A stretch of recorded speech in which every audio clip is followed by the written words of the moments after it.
The moon hung low over Zangara village, round and red like a watching eye. The night air was heavy. Crickets sang without rest. Far away, drums from another village beat slowly, as if warning the earth. Firelight danced in the center of the village square. Shadows moved on the mud walls. Elders sat in a wide circle, their faces lined like old tree bark. Hunters leaned on their spears. Women held calabashes close to their chests. Children were silent, their eyes wide. This was not an ordinary night. At the center stood Nabari, a young black woman with deep brown skin that shone under the firelight. Her eyes were calm, but her heart was not. Inside her chest, something old and painful stirred like a trapped spirit. She wore a simple red cloth, tied at one shoulder. Around her neck hung a small leather charm, an ancestral pouch passed down from her mother's mother. It was said to hold whispers of the dead. Across from her stood Chief Kalenjo. He was tall, with a voice that once ruled rivers and forests. His hair was grey now, his crown heavy with gold and cowries. Warriors stood behind him, shields glowing in the fire. The chief cleared his throat. The sound echoed like dry thunder. "Let it be known," he said, "that the spirits are witnesses tonight." The wind suddenly moved through the square, lifting dust, making the flames bend. Some elders closed their eyes. Others whispered prayers. Nabari did not move. Years ago, on a night like this, her life had been broken. She remembered it clearly. She had been only 16. Her mother had just died. The village was quiet with mourning. Chief Kalenjo had called her to his compound, saying he wanted to protect her. She trusted him. He was the chief. He was respected. He was powerful. But power can rot. When the truth came out months later, when Nabari's belly began to grow, the chief stood before the elders and laughed. "She is nothing," he had said. "A foolish girl. A youthful mistake." Those words had spread like poison. Her name became dirt. Women turned their backs. Men spat on the ground when she passed. Even after her child was taken by sickness, the shame stayed. Now, years later, Nabari stood again before the same fire, the same elders, the same chief. But she was no longer a child. The village had gathered because Nabari had returned after 7 seasons away. She had walked out of Zangara barefoot and broken, carrying only grief. Now she returned wearing calm like armor. Chief Kalenjo lifted his hand.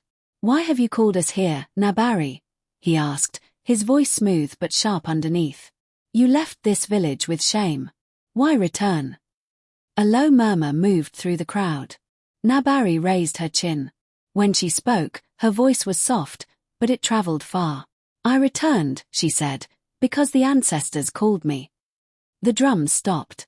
Even the crickets fell silent. An elder named Makoro, blind in one eye, leaned forward. "The ancestors do not call lightly," he said. "Speak carefully, child."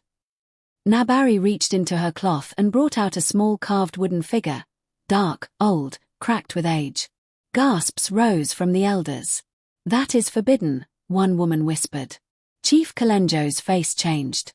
Just for a moment. Fear passed through his eyes like a shadow. "That figure," Makoro said slowly, "belongs to the forest shrine of Odanuku. It should never leave the sacred ground." "I know," Nabari replied. The wind grew stronger. Fire sparks flew into the night. Nabari's mind drifted back to the years she had spent away. She had walked through burning savanna and cold riverlands. She had crossed forests where spirits whisper names. She had collapsed at the feet of Queen Sefina, ruler of the mountain people, who saw something broken but dangerous inside her. "You carry injustice," the queen had said. "And injustice always returns for blood." Nabari had trained with herbal women, hunters, and spirit talkers. She learned the language of bones and dreams. She learned how truth can be sharper than spears. Now she stood ready. Chief Kalenjo laughed suddenly, loud and false. "So you bring toys and stories?" he mocked. "Is this why you disturb the village?" The people shifted. Some nodded. Others looked unsure. Nabari stepped closer to the fire. Light cut across her face. Tears shone in her eyes, but they did not fall. "You called me your youthful mistake," she said calmly. A sharp breath moved through the crowd. And tonight, she continued, the ancestors will judge that mistake. Thunder growled far away, though the sky was clear. Makoro struck the ground with his staff. Be careful, Chief, the elder warned. The spirits are near. Chief Kalenjo's smile faded. You dare threaten your chief? Nabari shook her head. I do not threaten. I reveal. She lifted the wooden figure high. The charm around her neck began to vibrate softly, like a living thing.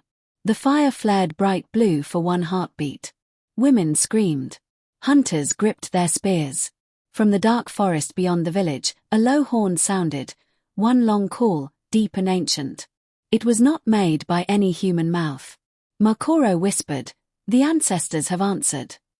Chief Kalenjo stepped back, sweat shining on his forehead. Nabari's voice trembled now, not with fear, but with power. This is only the beginning, she said. What was buried will rise. What was silenced will speak. The night swallowed her words.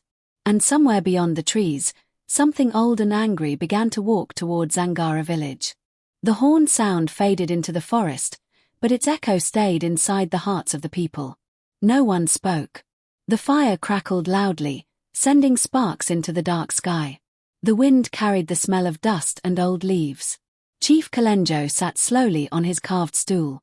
His hands trembled, though he tried to hide it. The gold rings on his fingers clinked softly. This gathering is finished, he said at last. Everyone return to your homes. But the elders did not move. Makoro lifted his head toward the sky. No, the old man said. The ancestors have opened their ears. We cannot close this night like a door. Murmurs rose again. Fear mixed with curiosity. Long-buried questions stirred like snakes waking from sleep. Nabari lowered the wooden figure and held it close to her chest.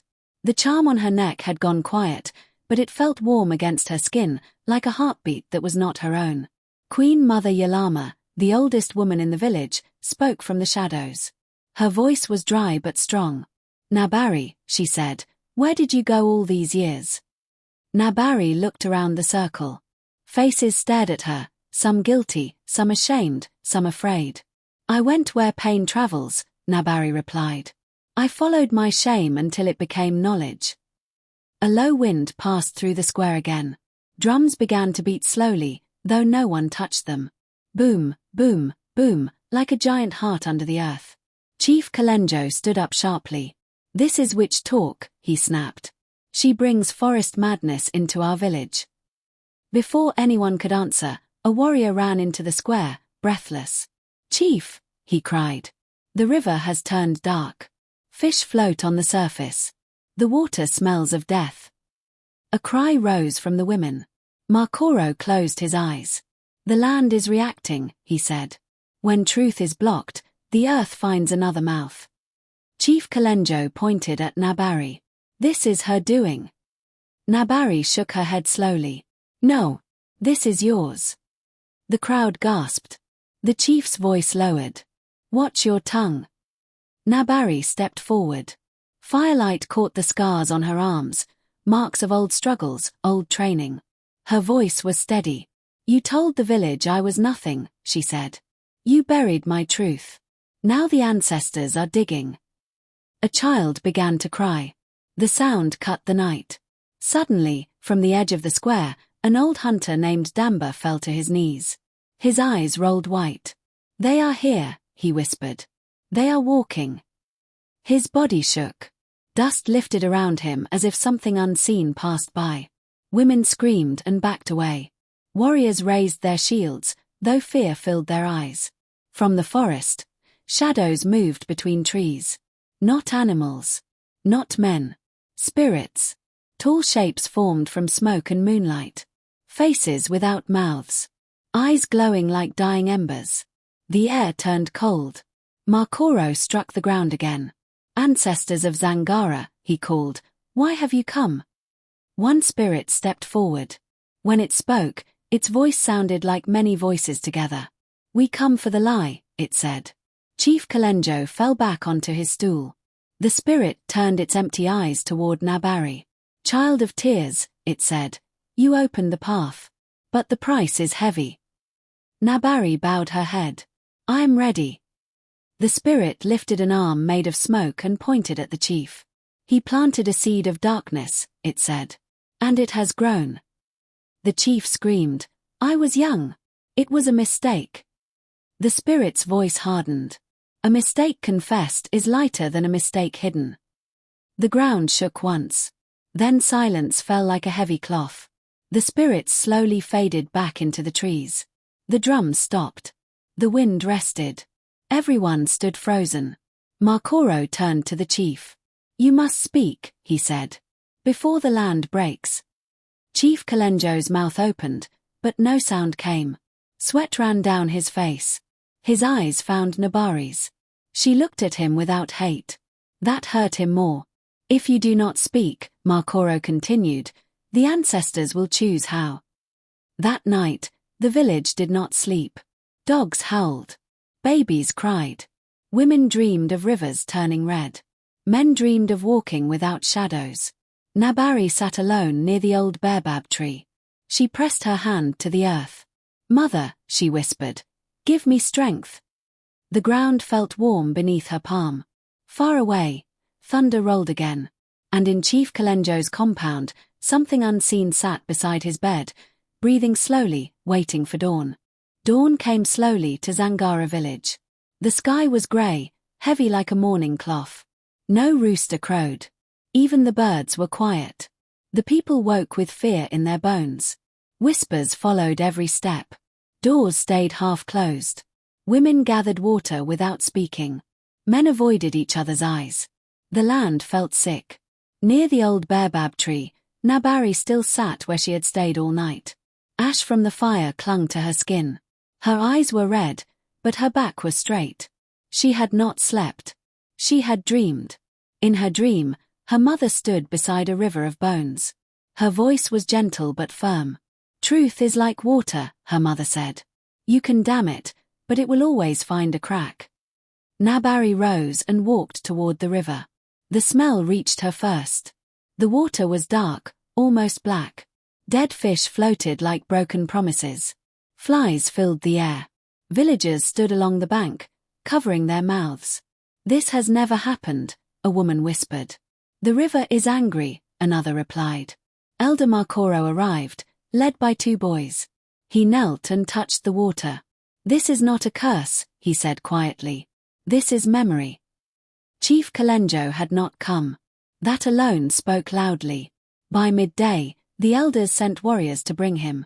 They found his compound empty. His bed untouched. His crown still hanging on the wall. Fear grew teeth. He has run, someone said. No, Makoro answered. He has been taken. The elders ordered the sacred horn to be blown again. Its sound rolled across the land, deep and commanding. All must gather, living or dead. By sunset, the village square was full once more. Firelight returned. Drums beat softly, slow like a funeral walk. Then the warriors returned. They carried Chief Kalenjo between them. He looked smaller now. His eyes were sunken. His rich robes were torn. His mouth kept moving, whispering to things no one could see. They sit with me, he murmured. They do not blink. The crowd stepped back in fear. Makoro stood. The ancestors have stripped your silence, he said. Now you will speak. Chief Kalenjo laughed suddenly, sharp and broken. Speak. They already know. He pointed a shaking finger at Nabari. She brought them, he hissed. She opened the door. Nabari stepped forward. Her voice was calm. No, she said. You left the door open long ago. The wind rose again. The fire bent low. Queen Mother Yalama lifted a bowl of white ash and poured it on the ground. Let truth walk freely, she said. The drums stopped. Chief Kalenjo screamed. Images poured from his mouth like blood. He spoke of secret nights. Of power used like a weapon. Of lies fed to elders. Of women silenced with fear. Nabari was not the only one. Gasps shook the square. A woman fell to her knees, crying.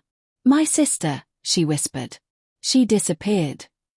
Another man shouted, My daughter ran into the forest. Each word uncovered another wound. Nabari felt her chest tighten. Pain returned, but it was different now. It was shared. The ancestors' wind circled the square. Dust lifted. Shadows twisted. Makoro spoke loudly. The truth has chosen Nabari as its mouth. Chief Kalenjo collapsed, sobbing. I was afraid, he cried. Power made me blind. Nabari looked down at him. I was afraid too, she said. But fear does not excuse destruction. Silence followed. Then something unexpected happened. From the crowd stepped Luma, a young warrior woman. She removed her spear and placed it at Nabari's feet. I stand with truth, Luma said. One by one, others followed. Hunters, mothers, elders. A new circle formed around Nabari. This was the turning. The ancestors' presence softened.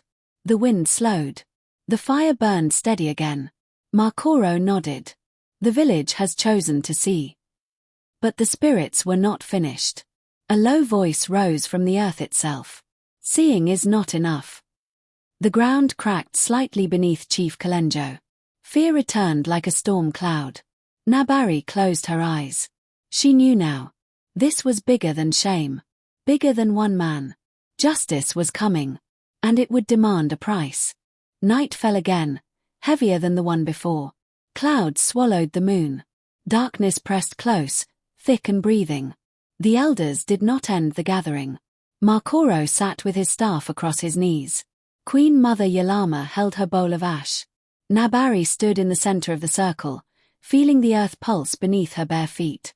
Chief Kalenjo lay on the ground, bound with woven rope. He no longer fought. His eyes stared into nothing. The low voice returned, rising from the soil. Truth has been spoken, it said. But truth without balance destroys. The fire dimmed. Drums beat once, then stopped. Makoro bowed his head. Great ancestors, he said, what balance do you demand? The earth shook lightly. A journey, the voice answered. Into the place where lies are born. The elders exchanged fearful looks. Everyone knew that place. The cave of first shadows. It lay beyond the riverlands, deep in the mountains. Hunters avoided it. Spirits gathered there. It was said that anyone who entered faced their truest self, or never returned. Queen Mother Yalama spoke softly. Who must go? The ground answered with silence. Then the charm at Nabari's neck grew hot. It burned against her skin. She did not cry out. Makoro looked at her with sadness. The ancestors have chosen you again. Before fear could rise, Nabari nodded. I will go. A murmur of shock swept the crowd. Luma stepped forward. She will not walk alone. Others followed. 2 hunters. An elder woman. Even a young boy who had lost his sister. Makoro raised his hand. No. This is not a crowd's journey. The ground rumbled. Only the wounded and the woundmaker, the voice said. All eyes turned to Chief Kalenjo. He laughed weakly. I cannot walk, he said. My legs shake. The rope around him tightened on its own. You will walk, the ancestors replied. At dawn, the journey began. Mist covered the land. The group moved in silence, Nabari in front, Chief Kalenjo behind her, guarded by spirits unseen but felt. They crossed the dark river. The water no longer stank, but it whispered names as they passed. They entered the forest where sunlight struggled to touch the ground. Trees bent inward. Birds watched without singing. Chief Kalenjo began to cry. I hear them, he said. The women. Nabari did not answer.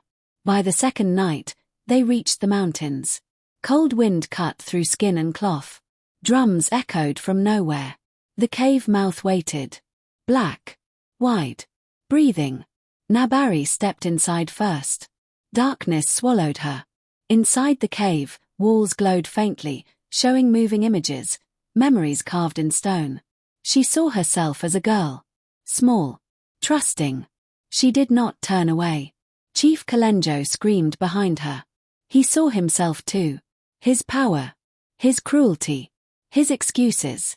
The cave shook. "Face it," Nabari said quietly, "or be buried by it." The ground split open.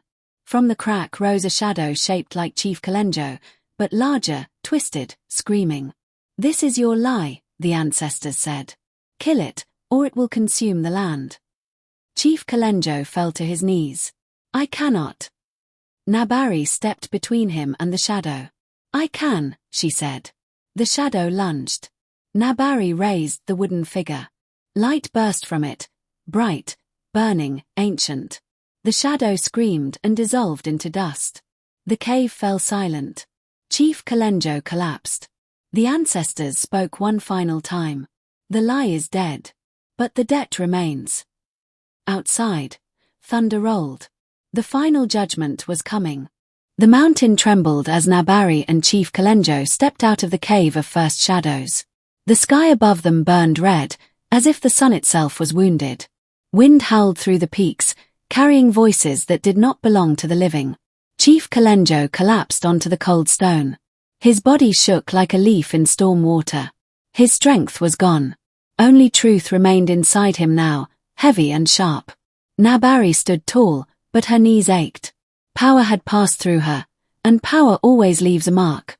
The ancestors had not finished. The ground split again, wider this time. From the crack rose the spirit of judgment, tall as a tree, its body made of ash and fire. Its eyes glowed white like lightning trapped in bone.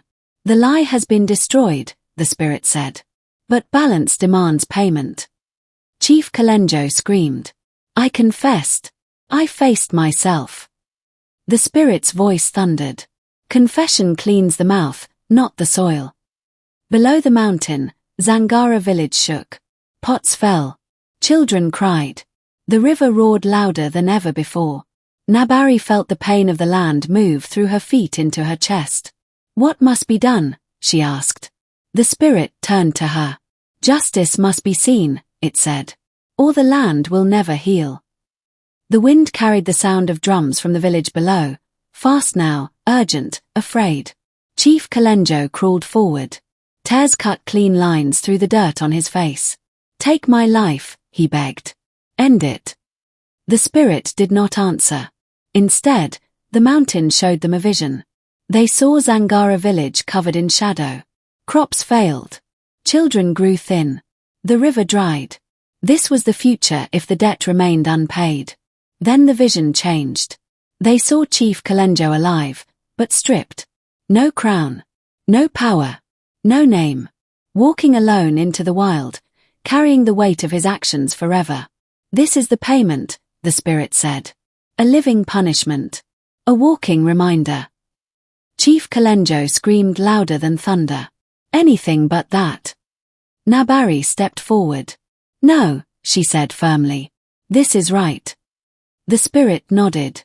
"Power must feel small," it said. "Only then does it learn." The wind wrapped around Chief Kalenjo like rope.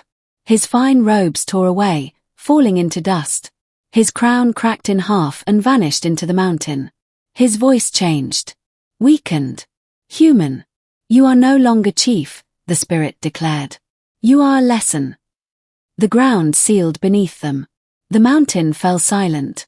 When they returned to the village, the people were already gathered. Firelight shook with fear. They gasped when they saw Chief Kalenjo. Barefoot. Bent. Empty-handed. Makoro stood slowly. "The ancestors have spoken," he said. Chief Kalenjo fell to the ground. "I was wrong," he cried. "I destroyed lives. I deserve no place here." Nabari looked at the village that once rejected her. "This is not revenge," she said. "This is repair." The spirit of judgment appeared one last time above the square. "Let him walk until the land forgets his name," it commanded. The spirit vanished. Chief Kalenjo was led away at dawn, alone, into the wild savanna. As his shadow disappeared, the river cleared. The wind softened. But Nabari knew. The final healing had not yet come. The morning after Chief Kalenjo left, the land breathed again. Mist lifted gently from the river. The water shone clear, reflecting the sky like polished stone.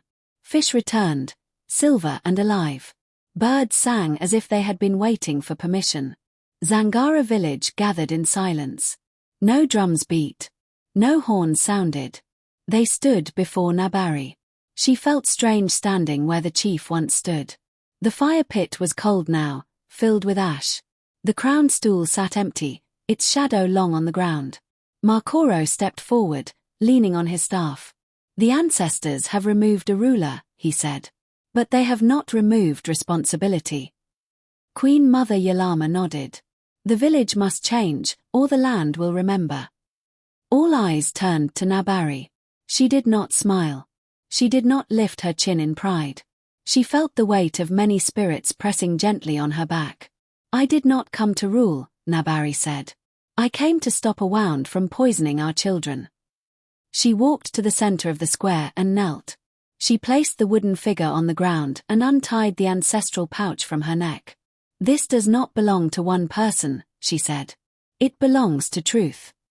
The wind moved softly through the crowd. Luma, the warrior woman, stepped beside her.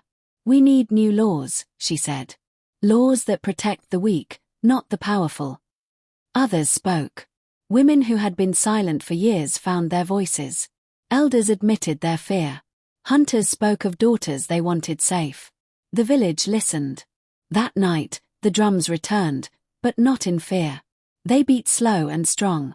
Under the stars, Zangara made new laws. No chief would rule alone. Elders would be questioned. Women would sit in council. Any harm done in secret would be judged in daylight. The ancestors watched quietly. Days passed. Then weeks. Crops grew tall.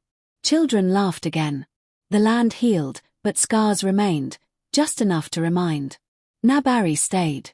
She walked the paths she once avoided. People greeted her with respect, but she did not allow worship. I am not a spirit, she said. I am a witness. One evening, as the sun sank red behind the hills, Nabari walked to the old baobab tree. Fireflies danced around its roots. She felt a presence. Her mother stood beside her, not in flesh, but in warmth. You broke the circle, her mother said. That is how healing begins. Nabari felt tears fall at last. Far away, on the edge of the savannah, a broken man walked alone. No one called his name. No fire welcomed him. The wind followed him like judgment. And the land remembered. Years later, elders would tell the children the story. They would say, there was a time when power hid behind silence. But one woman refused to carry shame that was not hers. They would point to the river and say, this water runs clear because truth was spoken. They would point to the council circle and say, these laws were born from pain, but guarded by courage. And they would warn, never call harm a mistake. Never bury truth. Because what you hide will rise, and what you deny will return stronger. As for Nabari, she lived simply. She married no crown. She ruled no throne. But when injustice tried to grow again, the wind would rise, and people would remember her name. Not as a mistake, but as the woman who corrected one, and changed everything. Moral lesson. Power without accountability destroys, but truth spoken with courage can heal both people and land. Silence protects the guilty, while justice begins when the wounded refuse to be quiet.